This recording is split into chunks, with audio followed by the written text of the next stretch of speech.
Dit is net na 6:30, dis tyd vir die Afrikaanse nuus hier op SABC 2. Goeienaand uit 'n sopnat Johannesburg. Dankie dat jy inskakel. Ons begin dadelik met die vernaamste nuus van die dag.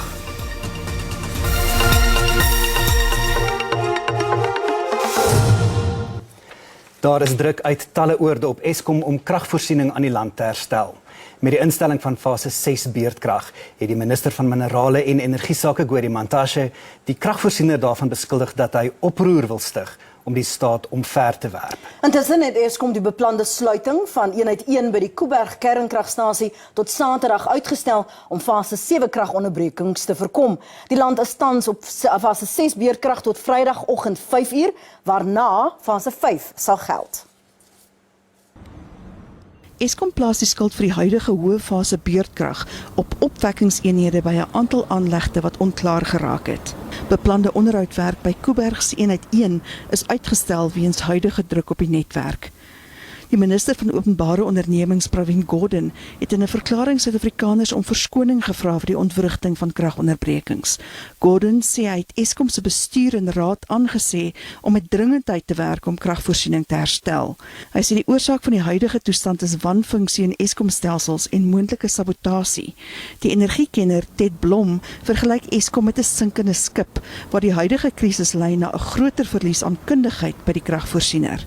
If you don't do the proper maintenance, and what Rolani also said is there was no budget made available on time to do the maintenance, there was no spare parts, there's a skill shortage, the management of the outages is not competently done, etc., etc., etc. If you add all that together, Mr. Matabere's 9 points, all you can conclude is that Eskom is a walking disaster. Intussen sê die Reservebank die uiterste beurtkrag plaas onhoudbare druk op ondernemings, veral klein en mediumgrootte bedrywe.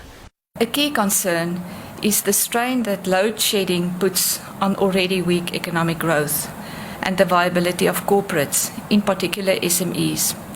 Corporate liquidations continue to increase by 11.8% in the year to September 22.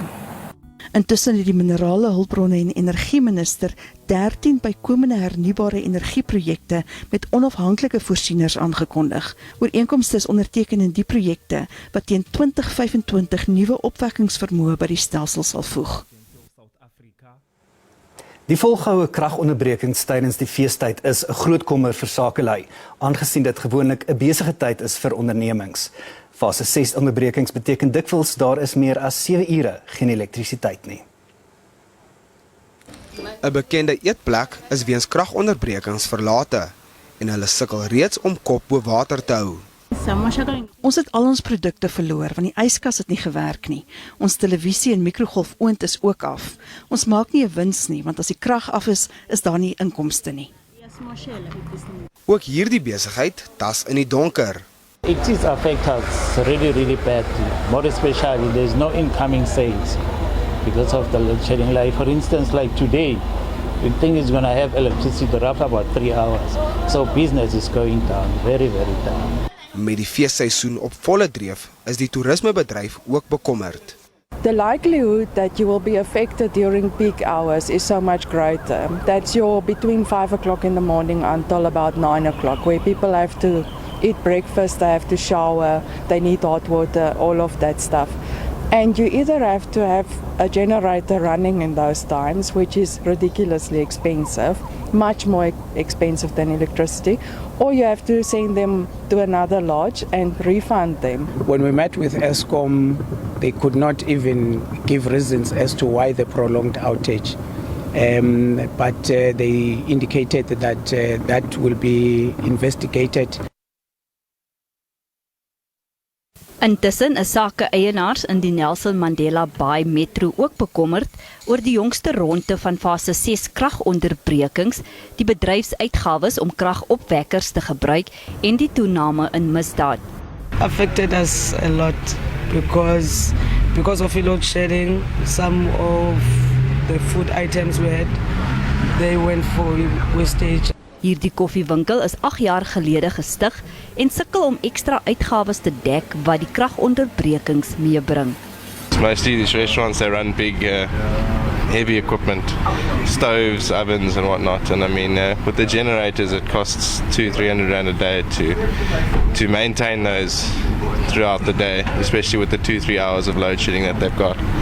And I think it caused a lot more stress on business owners. Maar voorsorgmaatreëls is in plek vir die feestyd. The local tourism guys, I think anybody from South Africa would understand that there are restrictions to and potential problems with load shedding. With load shedding as it is quite high, I think anybody coming from a local destination would understand it and make allowances for it. Our international guests may find it a little bit challenging.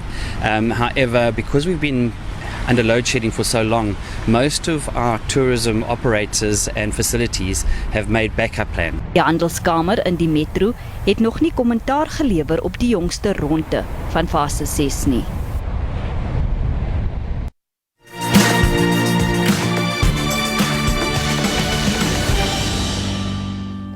Die konstitusionele hof het eenparig oud-president Jacob Zuma se aansoek van die hand gewys om staatsaanklaer advokaat Billy Downer as aanklaer van die Thales wapenskandaal verhoor te verwyder.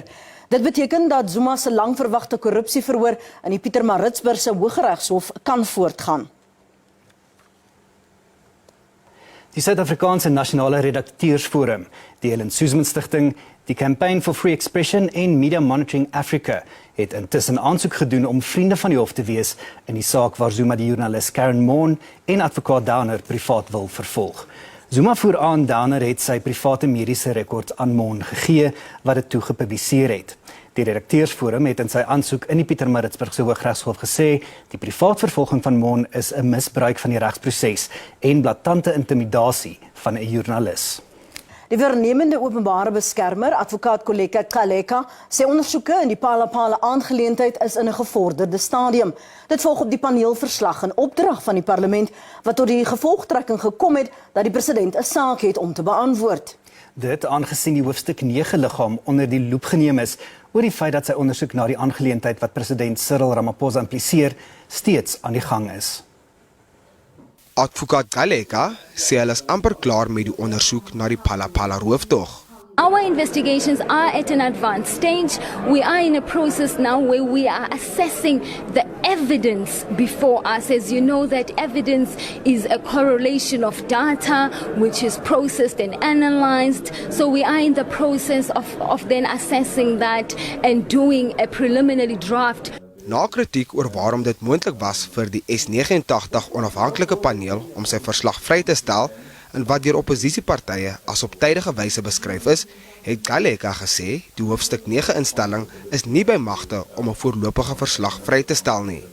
There is no provision of a release of an interim report in any legislation which governs our mandate. Therefore, there is no manner in which we can provide an interim report. There is provision for a final report. Kaleka was 'n spreker by die internasionale teenkorrupsieberaad.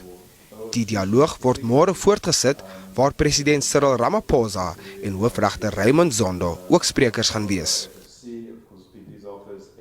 In die Weskaap het die Kata en Kodeta taksiverenigings hulle pendelaars om verskoning gevra vir die gewelddadige taksi-oorloë wat tot verskeie sterftes gelei het. Tussen 2020 en 2021 is meer as 80 mense in die uitgerekte stryd oor die B97 roete doodgeskiet. Die roete is in Julie 2021 heropen, maar is heropen nadat 'n ooreenkoms tussen die strydende taksiverenigings bereik is. Taxi-staanplekke en roetes het sedert 2020 in 'n misdaadtoneel verander, met talle taxi-operateurs en onskuldige pendelaars wat in die kruisvuur gesterf het. Die konflik oor die betwiste B97 roete tussen Parel, Bekwene en Bellville het begin toe die plaaslike Parel Alliansie Taxi-vereniging, wat met Kodeta geaffilieerd is, en Kata Boland beide alleen eienaarskap van die roete geëis het.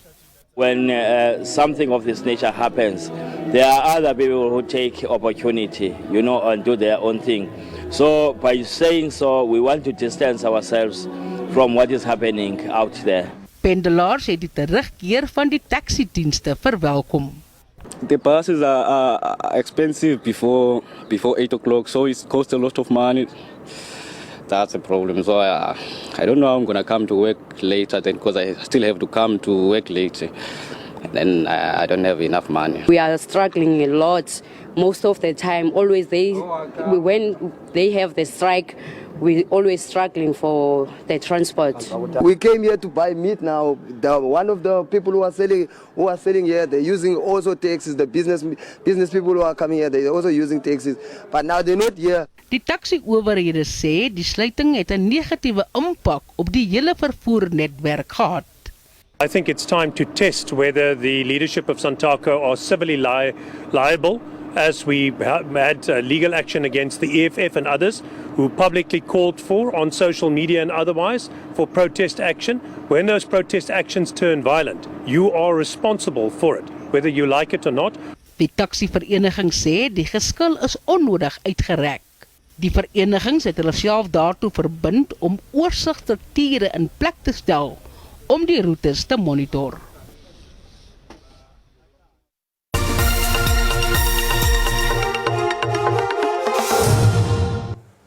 En nou 'n kort samevatting van die markaanwysers vandag.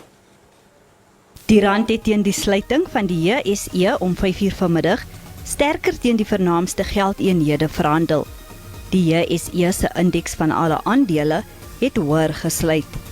Die prys van goud, platinum en Brent-olie was teen die sluiting van die JSE hoër. En op die JSE termynmark het die pryse van landbougewasse vir lewering in Maart hoofsaaklik gedaal. Witmielies kos R4.813 per ton, dit is R37 minder. Koring kos R6.000, R720 eerder, wat R35 per ton minder is. Die prys van sonneblom is R10.420 of R80 minder. Soja kos R10.252 per ton en dit is R58 minder. Bly ingeskakel, ons gaan net hierna voort met die sportnuus.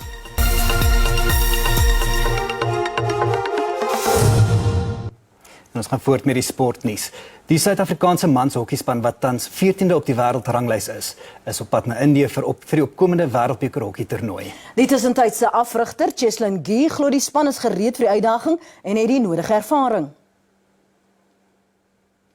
Suid-Afrika is saam met Argentinië, Australië en Spanje in groep A. Die span het ook onlangs vir die Pro Liga gekwalifiseer wat hulle meer gereeld in Europa sal sien speel. Guy, wat ook die hulpafrigter vir die span was by die 2020 Olimpiese Spele, meen hy is opgewasse vir die taak. Ons probeer om ons spelers so goed as moontlik voor te berei vir die wêreldbeker. Ons beoog om 'n oefenkamp te hê net voor ons na die wêreldbeker toe gaan in Indië en ons probeer ons allerbeste om op ons top performance te wees vir die wêreldbeker. Die jonger generasie spelers is ook gereed vir die uitdaging. It was a very good experience. I've still got lots to learn if I want to step up to play in international men's hockey. But I'm just trying to take it step by step. Obviously now it's post-season, so I'm just trying to get back to the rhythm of things in terms of basics and everything. When I'm on the turf, it's like an escape to the outside world. Makes you forget about everything else that's going on. So when you're on the turf, it's just thinking about the game and kind of brings like a bit of peace into your life. Suid-Afrika se eerste wedstryd is teen Argentinië op 13 Januarie 2023. Die nuwe permanente hoofafrigter sal na die wêreldbeker toernooi aangestel word. Goeienaand en welkom by die weer. Kom ons kyk wat die weer inhou vir vannag en môre.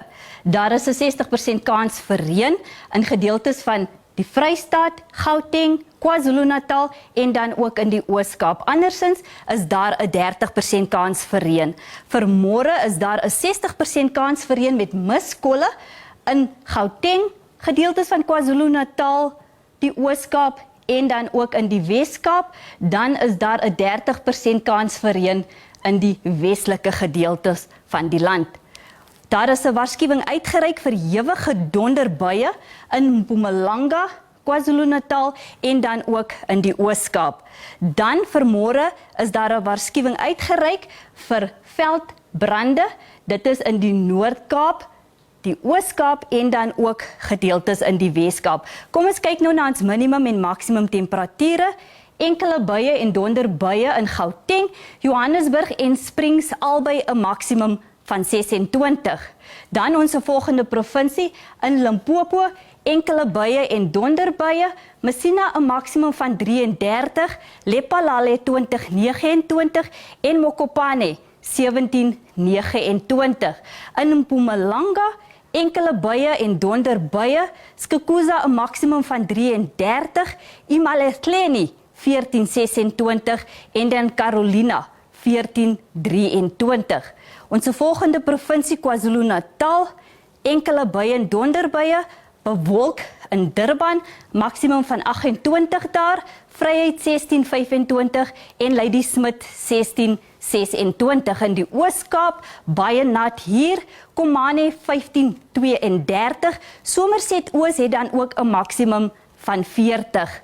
In die Wes-Kaap, bewolk, enkele buie en donderbuie, Riversdal 1734 en dan het ons ook Oudtshoorn 1739.